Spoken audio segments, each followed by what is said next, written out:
Salut à tous, bienvenue sur cette chaîne YouTube, la chaîne consacrée à l'éducation financière, à l'entrepreneuriat et à l'investissement. Donc, si tu t'es pas encore abonné, abonne-toi et active la cloche de notification pour ne pas rater les autres vidéos. Je me nomme NKC, c'est-à-dire Nzanga Kofi César, formateur, entrepreneur et investisseur. Donc, ce matin, nous allons toujours aborder l'éducation financière.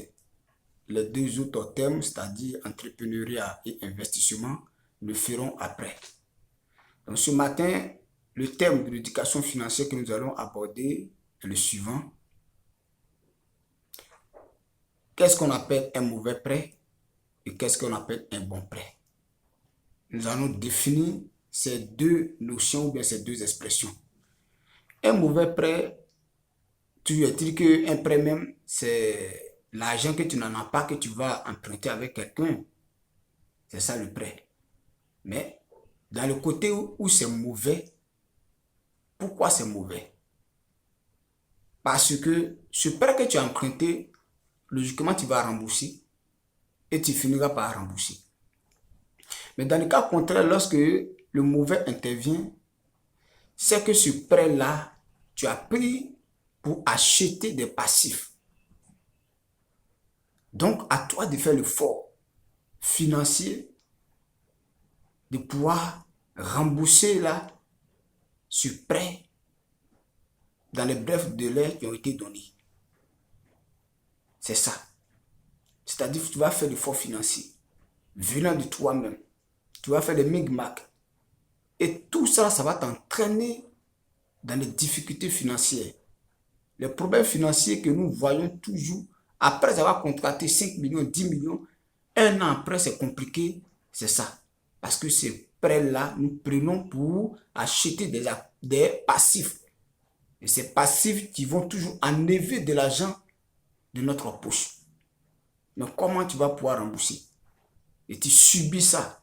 Tu vas subir ces conséquences. C'est toujours, on prend le cas simple. Tu as contracté un prêt et tu as pris pour acheter une voiture personnelle. Mais cette voiture personnelle, il y a entretien. Cette voiture personnelle, il y a les visites. Est-ce que cette voiture-là va te faire rentrer de l'argent dans ta poche? Non, non, non. Ça ne va pas faire rentrer l'argent dans ta poche. Ça va plutôt enlever. Donc, du coup, c'est ça qu'on appelle un mauvais prêt. Tu prends, et même tu peux prendre ce prêt pour acheter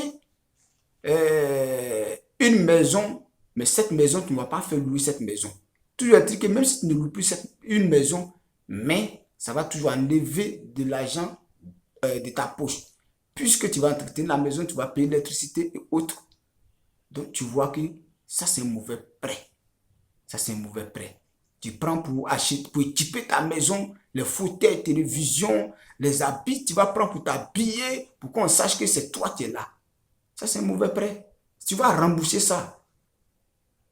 Tu vas rembourser ça. Et tu ne seras pas content de ça. Tu vas avoir toujours les problèmes financiers. Donc, évitons ces mauvais prêts-là. Ne prenons pas un prêt pour mettre dans un passif ou bien dans tes passifs. C'est un mauvais prêt. Donc, en bref, voici ce que je voulais dire concernant le mauvais prêt.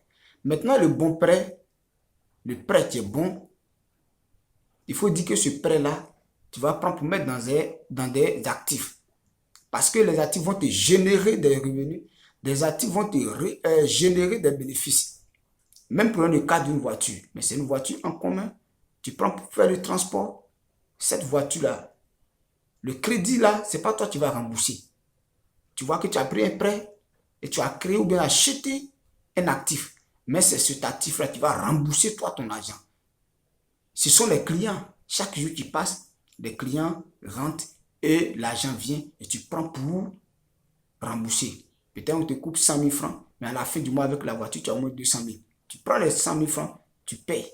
Et les 100 000 francs sont là. C'est un bénéfice pour toi. C'est ça qu'on appelle un vrai prêt, un bon prêt. Dans le cas aussi même de l'immobilier dans la maison, tu construis des maisons avec ce prêt et ce sont les locataires qui vont rembourser le prêt que tu as contracté à la banque. C'est ça qu'on appelle un bon prêt. Tu prends ce prêt-là, même pour acheter des actifs, hormis des actifs que j'ai cités là. Tu connais tout ce qui peut faire rentrer dans l'argent dans ta poche. Même un tricite, tu peux l'acheter, même te mettre dans l'agriculture. Ce sont des actifs qui vont te faire rentrer de l'argent. Donc, c'est les clients-là qui vont rembourser cet argent, ce prêt. Mais tu peux mettre dans un magasin pour faire le commerce. Et ce sont les clients, ceux qui vont manger là, les consommateurs type là. C'est eux qui vont rembourser ton argent, le prêt. Et tu ne vas pas sentir. Donc, vraiment, il faudrait qu'on prenne conscience de nous-mêmes, notre vie financière. L'État ne le fera pas, mais c'est à nous la responsabilité. Donc, c'est un conseil d'amis que je vous donne. Appliquez ça, ces conseils-là. Vous allez voir que les fins du mois seront moins compliquées pour vous. Les problèmes financiers, les actifs vont les gérer pour vous. Donc, en résumé, il faut opter pour le bon prêt. Tu peux prendre un prêt, mais ce prêt va t'enrichir. Et c'est ce qu'on appelle un bon prêt. Il ne faut pas prendre un prêt parce qu'il faut prendre. Ce n'est pas du tout intéressant et ce n'est pas bien. Vraiment, que Dieu nous aide afin qu'on puisse comprendre tous ces conseils et l'appliquer. Une chose, c'est de l'appliquer. Ce que nous apprenons. Sinon, ça serait une connaissance vaine.